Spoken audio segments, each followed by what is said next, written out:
जय श्री राधे। आनंद आशुलिपि पत्रिका अंक 33, प्रतिलेखन संख्या 31, गति 120 शब्द प्रति मिनट। प्रारंभ करें। उपसभापति महोदय, हमें हिंदुस्तान में काम करना है, दूसरे देश में नहीं।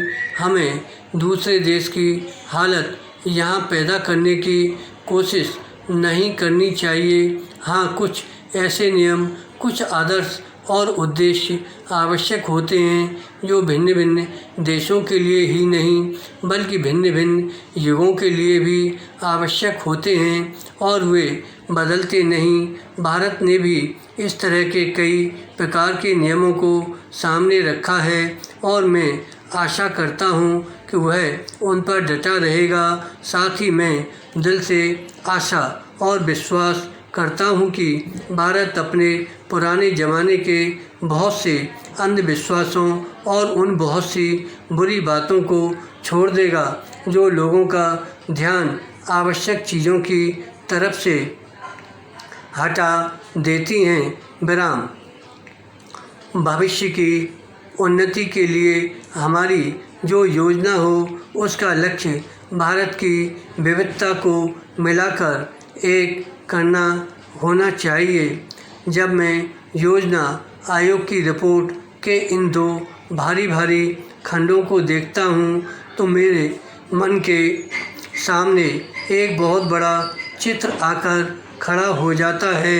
एक जाति का अपने आप को बनाने और फिर से खड़ा करने की इच्छा का चित्र। विराम। हम सब लोग भारत का निर्माण करने के लिए मिलकर काम कर रहे हैं, एक अमूर्त राष्ट्र के लिए नहीं बल्कि करोड़ों लोगों के लिए जो व्यक्तिगत और सामूहिक तौर से उन्नति करना चाहते हैं। वास्तव में हम जहां तक बन पड़े औद्योगिक क्रांति को पकड़ना चाहते हैं जो पश्चिमी देशों में बहुत पहले हुई थी और जिसकी वजह से वहां एक शताब्दी या अधिक समय में बहुत से परिवर्तन हुए। यह क्रांति अंत में दो धाराओं में फट गई।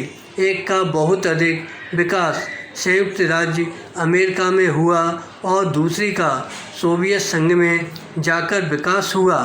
ये दोनों तरह के विकास भले ही एक दूसरे के विरोधी दिखाई पड़ें पर एक ही वृक्ष की दो शाखाएं हैं। औद्योगिक क्रांति का एक लंबा इतिहास है जिससे हम बहुत से सबक सीख सकते हैं।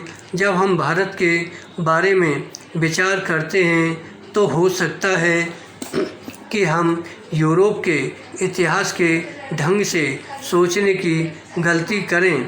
मैं कभी नहीं चाहता कि हम फिर से वही गलतियां दोहराएं जो दूसरे लोग कर चुके हैं। हमें विगत से पाठ सीखने की कोशिश करनी चाहिए। यह बात बिल्कुल साफ है। जितनी तेज़ी से हो सके हिंदुस्तान का औद्योगिकीकरण होना चाहिए। औद्योगिकीकरण में बड़े, मध्यम और छोटे सभी प्रकार के उद्योग शामिल हैं। विराम। हमारा औद्योगिकीकरण चाहे जितना तीव्र हो किंतु उसमें अगले 10, 20 या 30 वर्षों में भी देश की आबादी के एक छोटे से हिस्से से ज़्यादा नहीं खप सकता। करोड़ों लोग फिर भी ऐसे रह जाएंगे जिन्हें खेती बाड़ी में ही मुख्य रूप से लगाना होगा। इन लोगों के लिए खेती के अलावा छोटे उद्योगों जैसे घरेलू उद्योगों का बहुत महत्व हो जाता है। प्राय लोग बड़े उद्योगों और घरेलू उद्योगों तथा ग्रामीण उद्योगों के मुकाबले की बात किया करते हैं। धन्यवाद।